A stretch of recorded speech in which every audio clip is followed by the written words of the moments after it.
Bismillahirrahmanirrahim. Assalamualaikum warahmatullahi wabarakatuh. Alhamdulillahirrahmanirrahim. Sekarang saya kebetulan mampir di rumah Pak Ustadz Muhammad Rofi Said ini. Tapi mohon maaf tadi sebelumnya nih. Sebenarnya kedatangan saya ke sini itu sebenarnya kepengen ngobrol untuk mencari tahu ya, untuk menambah wawasan. Jadi obrolan kita berdua ini sengaja saya rekam. Nggak apa-apa. Jadi rencana saya ini mau saya bagikan ke teman-teman supaya teman-teman saya itu pada tahu lah. Jadi sebenarnya saya pengen nanya tadi masalah ciri-ciri orang yang kena gangguan atau kena santet ya, itu ciri-cirinya seperti apa tadi? Berarti ciri-ciri orang yang terkena santet itu sebetulnya itu sangat banyak sekali. Itu apa aja tadi? Itu yang pertama ya, untuk ciri-ciri orang yang terkena santet itu yang pertama adalah gelisah. Iya, gelisah. Berarti gelisah tersebut itu salah satu orang tersebut itu terkena ciri-ciri santet ataupun ciri-ciri orang yang terkena guna-guna. Ya, ini gelisahnya itu orang tersebut itu setiap hari itu gelisah. Perasaannya itu gelisah. Selalu nggak tenang. Ya, selalu nggak tenang, gelisah. Orang tersebut itu akan selalu gelisah di malam ataupun di siang hari. Merasa ada yang berbeda. Merasa gelisah, merasa ada yang berbeda, kenapa diri kita tersebut itu seperti ini, dan selalu bertanya-tanya, itu seperti itu, gelisah, intinya itu gelisah. Kemudian ada lagi, selain gelisah tersebut itu ada lagi, yaitu selalu dalam keadaan ketakutan. Itu ketakutannya saat beraktivitas atau di dalam rumah itu? Di semua tempat. Kalau dalam keadaan sepi, orang tersebut itu merasa takut. Dirinya itu takut. Misalkan pas waktu sendiri ya, di dalam rumah, kemudian tempatnya itu sepi, itu juga merasa dirinya tersebut itu takut, merasa dirinya tersebut itu seolah-olah diikuti oleh orang lain, tetapi tidak ada orangnya. Itu juga termasuk dari ciri-ciri yang sampean tadi tanyakan. Berarti di tempat keramaian juga bisa gitu, maksudnya merasa ketakutan juga? Ya bisa, ya kalau orang tersebut itu tidak fokus kepada keramaian tadi. Berarti misalkan kita sedang ya berkumpul bersama teman-teman, tetapi dia itu tidak fokus dengan obrolan teman-teman, ataupun di tempat gelap, itu kadang-kadang orang tersebut itu merasa dirinya tersebut itu takut. Selain selalu punya rasa takut itu apa lagi tadi? Ada, tadi kan yang pertama gelisah, kemudian selalu merasa takut, kemudian yang ketiga berpikiran, ya, dan ngobrolnya itu yang aneh-aneh. Berarti kayak semacam obrolannya kurang nyambung gitu. Ya bukan seperti itu ya, bukan masalah nyambung atau tidak nyambungnya, tetapi di sini selalu berpikir yang aneh-aneh. Gitu, nggak bisa nanggepin kata-kata yang berpikirnya itu aneh-aneh. Misalkan orang tersebut itu berpikir yang seperti ini, berpikir yang nyeleneh lah, berpikir yang tidak rasional, berpikir tidak secara logika, ataupun ngobrolnya itu selalu aneh, kayak ngelantur gitu. Ngelantur, ya betul, ngobrolnya itu selalu ngelantur.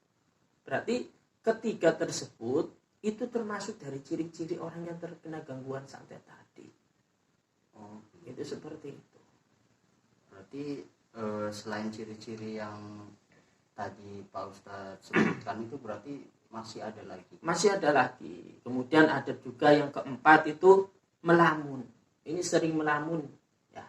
Melamun, kemudian orang tersebut itu tidak konsen dalam melakukan suatu aktivitasnya. Berarti orang tersebut itu melamun. Misalkan diri kita tersebut itu melakukan aktivitas sehari-hari, ya. Misalkan kita membaca ataupun dalam keadaan sendiri, itu selalu melamun. Entah yang difikirkan apa, yang tadi pikirannya aneh-aneh. Kemudian yang kedua tadi, ya, dan kedua, ketiga, keempat itu juga termasuk, ya, berpikiran aneh, kemudian sering melamun, itu juga termasuk ada gangguan. Ya, bahkan itu bukan ciri-ciri gangguan kenang santet dan guna-guna saja. Ciri-ciri orang yang terkena gangguan jin itu juga hampir sama, persis, tidak ada yang dibuang. Berarti kan misalkan gangguan sihir, gangguan guna-guna, misalkan gangguan orang yang terkena gangguan jin ataupun orang yang diikuti setan, itu sama. Jadi mungkin kebanyakan bengong atau apa? Ya, itu juga termasuk melamun. Itu juga termasuk kategorinya orang yang mempunyai ciri-ciri, ya, bukan orang yang langsung orang yang terkena gangguan sihir, bukan orang yang terkena gangguan santet, tapi ciri-ciri tersebut itu persis apa yang dirasakan oleh orang yang terkena gangguan santet, guna-guna, sihir, ataupun orang yang terkena gangguan jin ataupun gangguan gaib lainnya, itu sama. Ya. Terus selain itu apa ada lagi? Ada, tadi kan yang keempat, sekarang yang kelima itu sering, ya, namanya itu bermalas-malasan. Bermalas-malasan, cenderung lebih senang tidur daripada aktivitas. Berarti apa namanya? Kalau misalkan ya ada orang nyuruh, ini ada pekerjaan nih begini-begini nih, hawanya itu kayaknya dibilang iya, tapi tahu-tahu pas mau berangkat males atau apa gitu ya. Nah, bisa jadi seperti itu, tapi bisa jadi seperti itu, tapi di sini kita harus ketahui, ya, bermalas-malasan dan lebih nyaman itu dalam keadaan tiduran. Itu tidak mau melakukan aktivitas-aktivitas yang seperti semestinya. Ya, berarti orang tersebut itu lebih cenderung, ya. Jadi cenderung berarti kalau cenderung itu lebih menyukai tidur daripada melakukan aktivitas. Kayak semacam nggak mau capek. Iya, gitu, semacam ya, seperti itu. Padahal di dalam hati mungkin ada keinginan-keinginan, tetapi di situ tidak ada, ya, tidak ada keniatan untuk melakukan aktivitas tadi. Nggak ada berusaha sedikit. Tidak, ya, berarti cenderung tersebut itu termasuk dari kategori orang-orang yang terkena gangguan tadi. Itu seperti itu. Selain bermalas-malasan, cenderung sendirian, itu apa lagi kita? Ada juga yang tadi sudah yang ke-5. Sekarang yang ke-6 itu ada, yaitu badan tersebut itu panas dingin. Panas dingin. Berarti badan tersebut itu seolah-olah itu tidak menentu.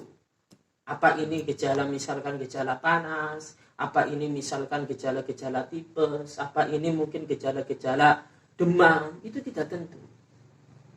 Karena ada unsur dua, yaitu panas dan dingin tersebut itu menjadi satu. Itu tidak kenal waktu. Entah itu di malam hari, entah itu di sore hari, entah itu di siang hari, itu panas tersebut itu nggak bisa terkontrol. Gitu. Tapi aura yang paling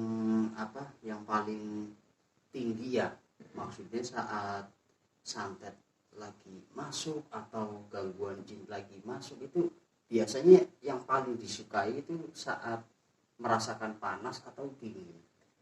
Kalau itu termasuk, ntar ya kita lanjutkan yang tahap selanjutnya. Tapi yang perlu kita ketahui ketika santet tersebut atau guna-guna tersebut itu masuk, atau sihir ataupun guna-guna itu masuk, itu yang dirasakan, yang paling sering dirasakan, yaitu adalah badan itu terasa panas, dingin, kemudian tidak enak badan seperti halnya orang sakit biasa. Iya. Tetapi di diagnosa dokter, ya diperiksa ke dokter itu tidak ada penyakit. Nah bedanya kan seperti ini. Contoh misalkan ada orang yang terkena gangguan sihir, terkena gangguan santet misalkan, tubuhnya panas, tetapi diagnosa tersebut dari dokter tersebut itu tidak ada menunjukkan suatu penyakit medis. Nah, ini kan penyakit medis. Penyakit medis itu apa? Penyakit medis adalah penyakit yang diakui oleh kedokteran, ya, oleh dunia kedokteran itu ada. Contohnya penyakit medis tersebut, misalkan sakit jantung, lambung, ya asam urat, misalkan kanker, ya misalkan stroke, itu namanya penyakit medis. Jadi penyakit medis itu berarti yang mudah atau bisa diketahui oleh dokter ya diakui dan diyakini itu ada. Tapi kalau penyakit non medis itu beda. Ya, salah satunya ya ini, contohnya yang kita bahas, orang yang terkena sihir, orang yang terkena santet, orang yang terkena guna-guna, orang yang terganggu jin, itu namanya penyakit non medis. Kalau penyakit non medis kan di dalam dunia kedokteran itu tidak ada. Tetapi ciri-ciri tersebut itu persis seperti halnya orang yang terkena penyakit medis juga. Contohnya tadi, orang yang terkena sihir, orang yang terkena santet itu ciri-cirinya ada yang sakit kepala.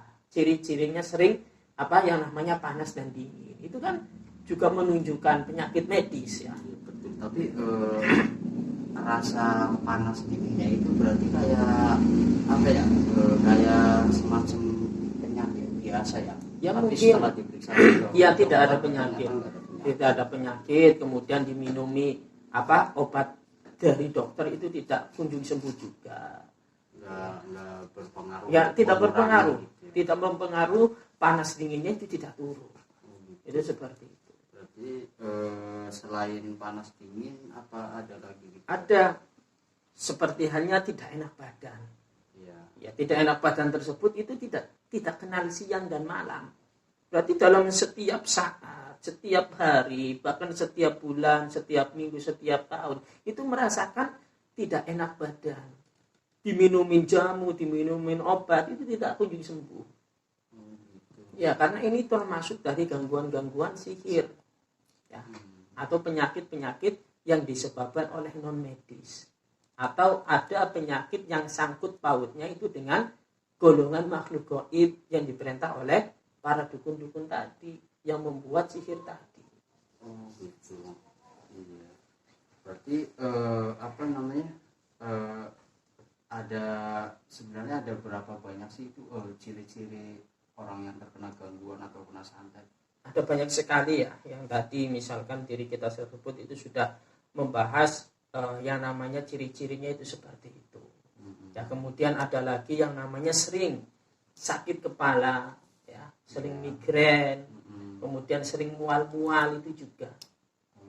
Iya, termasuk sakit kepala, kemudian orang tersebut itu mual-mual, ingin muntah, itu seperti itu. Tapi nggak bisa muntah, gitu ya? Ya, mungkin ada yang muntah juga, mungkin sakit kepalanya itu juga sakit yang sungguh luar biasa.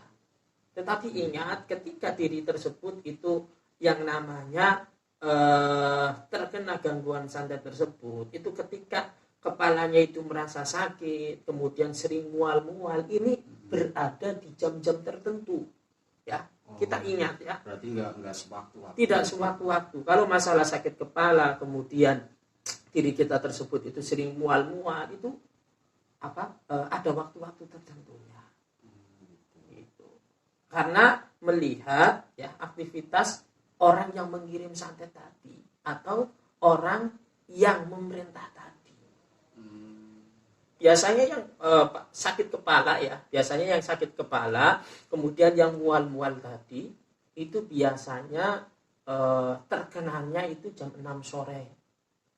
Berarti mau masuk Maghrib ya? Mau masuk maghrib lah jam 6 sore. Kemudian ada juga yang namanya jam 3 sore. Kemudian jam 6 pagi. Ya, kemudian ada juga yang jam 9 malam. Kemudian jam 1 malam. kemudian jam 3 malam hampir subuh, itu gangguan-gangguan tersebut itu Berarti datanya terus menerus karena biasanya jam operasional yang dilakukan pengiriman santet tersebut itu di jam-jam tertentu. Ya makanya tadi itu ketika yang paling sering adalah sakit kepala dan mual ketika santet tersebut atau guna-guna tersebut itu datang.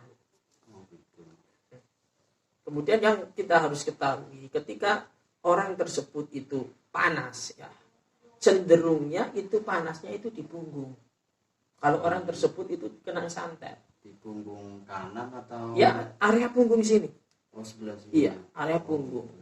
Sampai yang namanya di tulang ekor. Cenderungnya itu di punggung.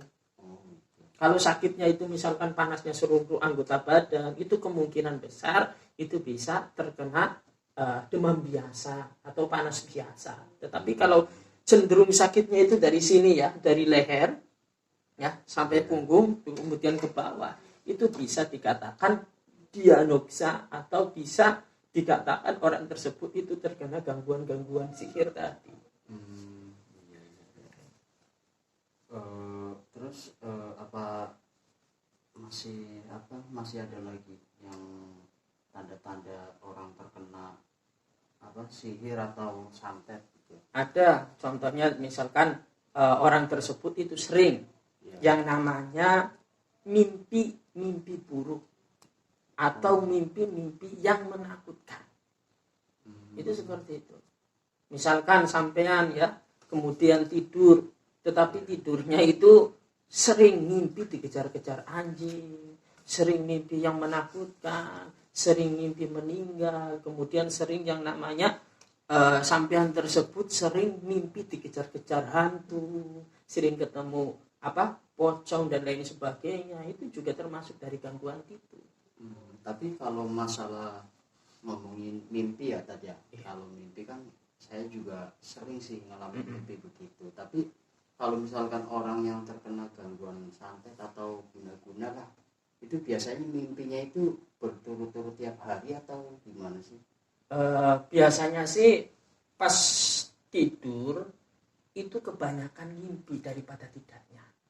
Kalau orang yang sehat ya, di sini orang sehat jasmani dan rohaninya, mimpi itu hanya sekedar mungkin 1 minggu itu 1-2 kali. Tapi ini kalau orang yang terkena sihir, orang yang terkena guna-guna, orang yang terkena santet, itu mimpinya itu lebih banyak mimpi buruknya daripada tidak mimpinya. Jadi tidurnya mungkin nggak nyenyak atau nggak nyaman kali. Iya betul. Iya betul, karena tadi santet tersebut, guna-guna tersebut itu datang untuk mempengaruhi pikiran, untuk mempengaruhi alam bawah sadar tadi. Sehingga orang tersebut yang terkena santet, orang yang terkena guna-guna itu tidak bisa berpikir secara logika.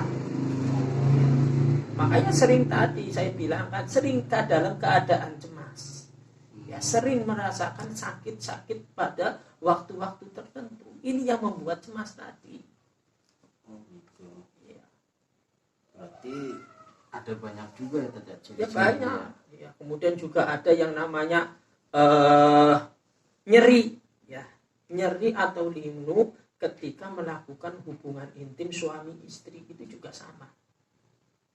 Berarti misalkan ada orang kemudian terkena paparan penyakit tadi, ciri-ciri tadi, sering panas, kemudian sering panas dingin, kemudian sering yang namanya takut, kemudian tidak nyaman, sering lamun.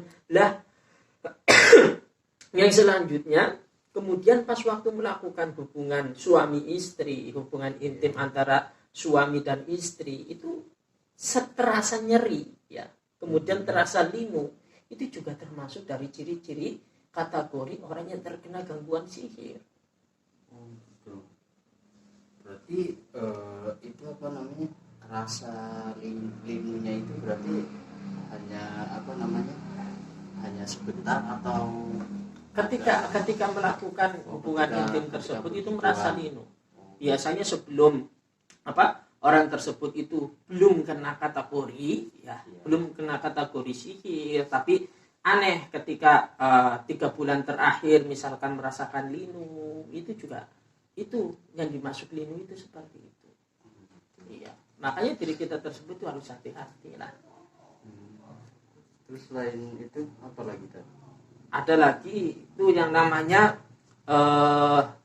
susah tidur malam. Susah tidur malam. Paginya itu cenderung sukanya itu aktivitasnya itu digantikan untuk tidur, tapi pas waktu aktivitas tidur itu digunakan untuk bergadang atau susah untuk tidur. Padahal kayak apa? Terbaliklah, yang seharusnya untuk aktivitas malah untuk cenderung ke tidur, waktunya tidur itu cenderung untuk bergadang. Itu seperti itu. Kebalik. Kalau Iya. misalkan orang normal kan aktivitas di siang hari, Iya. istirahat di malam hari gitu ya. Berarti selain itu apa lagi tadi? Ada juga ingin teriak histeris. Ya, ingin ya. Di sini itu ingin. Perasaan itu ada yang terpendam. Seolah-olah dirinya tersebut itu ingin teriak yang sekeras-kerasnya. Ataupun sudah levelnya itu sudah teriak.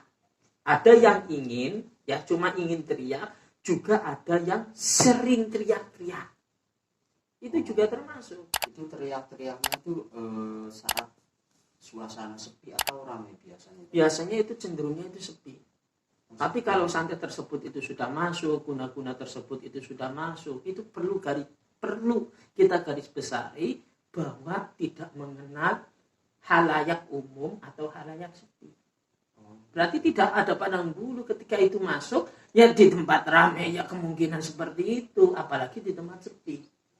Mungkin sudah 70 atau 80% kan? Iya, mungkin 80% itu sudah santet tersebut itu sudah menggigit ya.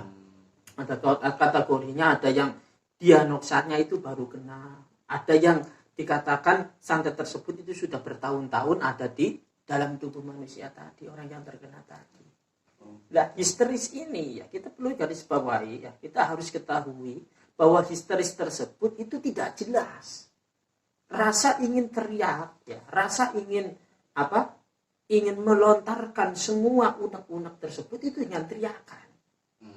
Ingin teriak ya. Itu pengen teriak sekeras mungkin tapi nggak tahu yang diteriaknya apa. Iya, teriak-teriak aneh lah intinya. Disebabkan apa juga Iya. nggak jelas ya. Terus selain itu apa lagi? Biasanya itu perut itu kerasa besar Iya. ataupun kembung. Berarti kayak apa namanya? Orang terkena liver hampir sama. Gitu. Ya, seperti halnya orang yang terkena liver. Ya. Berarti perutnya tersebut itu besar seperti orang hamil, tetapi di diagnosa dokter itu tidak ada penyakitnya. Beda kalau orang kena liver, perut itu besar, kembung, ada anginnya, tetapi ada penyakitnya. Tapi ketika orang tersebut itu sudah terkena gangguan sihir ya ini, terutama itu gangguan santet, itu kebanyakan itu menyerangnya itu perut. Iya. Berarti misalkan kan tanda-tandanya sudah dijelaskan tadi ya sama Pak Ustadz. Itu apa kayak semacam saya atau yang lain lah, misalkan kepengen terhindar dari gangguan-gangguan atau santet gitu, itu biasanya mesti gimana? Ya, yang pertama kita bahas ciri-ciri dulu ya, mungkin untuk obrolan lain kali, karena ciri-ciri tersebut itu sangat penting. Karena orang itu banyak keliru. Kelirunya itu apa? Ketika dirinya tersebut itu sakit biasa, itu ada yang mengatakan, oh dia kena santet, dia terkena sihir. Padahal ciri-ciri tersebut itu ciri-ciri orang terkena santet, ciri-ciri terkena gangguan gaib, ciri-ciri terkena sihir, mereka belum tahu 100%. Makanya ini pembahasan ini itu sangat penting. Ya, karena jangan ada timbul fitnah. Ya, jangan sampai orang sakit biasa dikatakan orang terkena sihir. Orang sakit panas biasa dinamakan orang yang terkena sihir. Ya, intinya seperti ini. Ketika orang tersebut itu terkena gangguan-gangguan gaib, Ya, yang paling yang paling efeknya terasa yaitu ketika dia itu melakukan sholat. Ketika dia itu melakukan sholat, ya itu sering lupa rakaat sholat itu juga bisa, ataupun berpengaruh.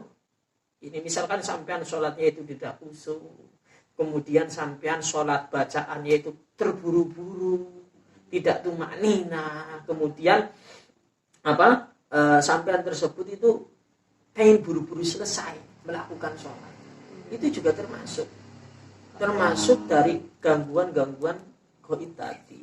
Bacaan juga ada nggak sampai selesai lah. Nggak sampai selesai, udah pengen langsung sujud, pengen ruku, pengen yang namanya ingin cepat-cepat selesai sholat tadi.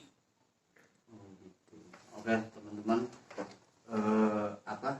pembahasan kali ini ya, perbincangan saya sama Ustadz Muhammad Rofi Said ini membahas tentang ciri-ciri orang yang terkena gangguan jin atau gangguan santet. Nah untuk teman-teman nanti mengalami hal-hal yang seperti Pak Ustadz tadi jelaskan, itu jangan langsung mengambil kesimpulan bahwa saya itu kena gangguan atau kena santet, itu jangan. Lebih baik kalau bisa ke dokter dulu ya tadi. Kalau misalkan dokter nggak bisa memastikan oh ya ini penyakitnya ini atau nggak ada gitu, nah itu mungkin bisa dikatakan kena gangguan atau kena jin atau kena santet lah. Begitu juga teman-teman kalau misalkan mengalami hal yang seperti tadi ya, itu kalau bisa itu mesti cari tahu, kayak semacam datang ke orang pintar atau kiai atau supaya lebih jelas. Jadi ini berhubung sengaja saya video ini tadi obrolan kita berdua ya, ini saran yang terbaik buat penonton atau teman-teman saya itu apa tadi? Yang pertama pesannya yang pertama, kita hati-hati dalam melakukan aktivitas, terutama lisan kita itu dijaga, karena kebanyakan orang yang berusaha untuk menjatuhkan orang dari jarak jauh, alias orang ingin menyantet orang, itu biasanya itu timbul dari omongan yang tidak enak, kayak semacam sakit hati. Orang tersebut itu memang di depan kita dia itu tidak berani, ya, tapi lihat di belakangnya. Makanya apalagi kita itu adat Jawa, kita orang Jawa, kita mempunyai tradisi bisa membunuh tanpa menyentuh. Ya, yang tadi orang Jawa tersebut itu ada mempunyai tingkat kemistikan atau tingkat keastralan itu sangat tinggi. Ya. Karena hati-hati ya, terutama omongan.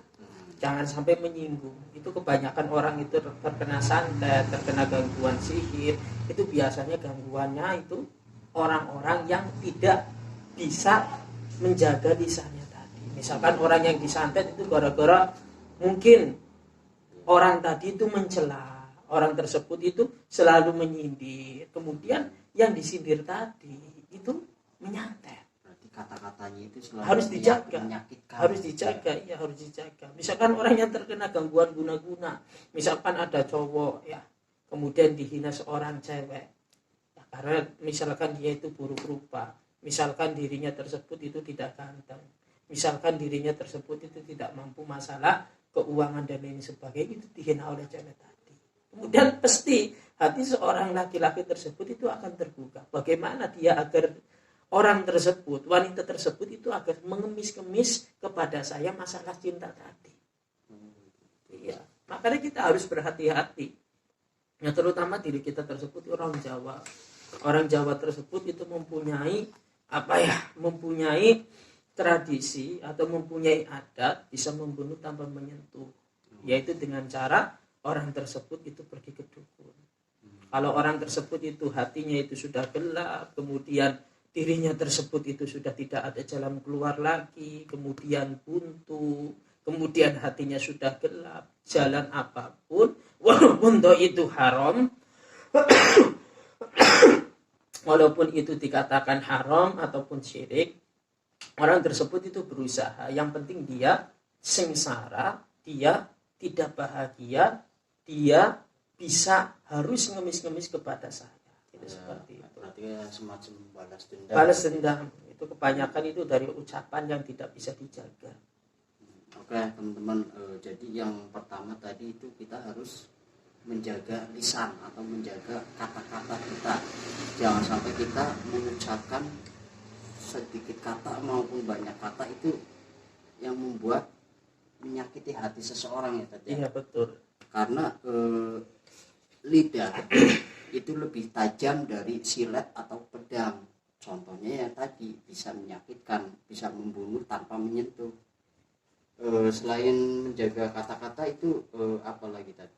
Ya, yang pertama itu menjaga kata-kata. Ya. Kemudian yang kedua ini yang terakhir, yaitu selalu mendekatkan diri kepada Allah Subhanahu wa taala. Kita banyak zikir, kita banyak istighfar, kita banyak ampunan, dan yang terakhir kita harus meminta banyak perlindungan kepada Allah Subhanahu wa taala agar terhindar dari semua mara bahaya, baik itu bahaya yang datangnya dari penyakit ataupun itu datangnya dari gangguan-gangguan makhluk gaib, itu seperti itu.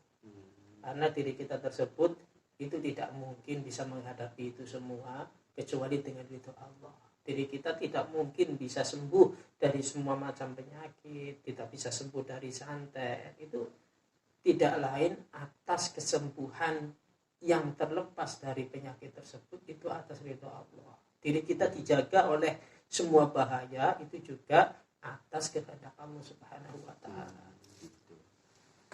Oke teman-teman, mungkin obrolan saya bersama Pak Ustadz Muhammad Rofi Said ini, mudah-mudahan obrolan kita berdua ini bisa bermanfaat buat kalian semua ya. Amin. Supaya bisa lebih hati-hati lah, jangan sampai kita menyakiti teman atau keluarga atau semua orang lah. Jangan lupa yang kalau bisa lakukan yang Pak Ustadz tadi bilang ya, satu harus bisa menjaga kata-kata, yang kedua jangan lupa kita harus mendekatkan diri kepada Allah Subhanahu wa taala. Jangan lupa juga selalu minta perlindungan. Oke teman-teman, mungkin kita nanti akan sambung lagi ya obrolan saya bersama Pak Ustadz Muhammad Rofi Said, karena waktunya sudah larut malam. Tunggu episode selanjutnya, nanti insya Allah kita akan membahas tentang tempat atau hunian atau rumah yang terkena santet itu ciri-cirinya gimana, rumah yang kena gangguan itu ciri-cirinya bagaimana. Nanti Pak Ustadz akan menjelaskan dengan detail, dengan lebih jelas. Tunggu video saya selanjutnya. Cukup sampai di sini saja ya. Jangan lupa like, share, subscribe ya, nyalakan loncengnya. Oke Pak Ustadz, ini terima kasih atas waktunya ya. Sekarang saya mohon pamit. Oke teman-teman, nanti kita sambung lagi ya. Wassalamualaikum warahmatullahi wabarakatuh.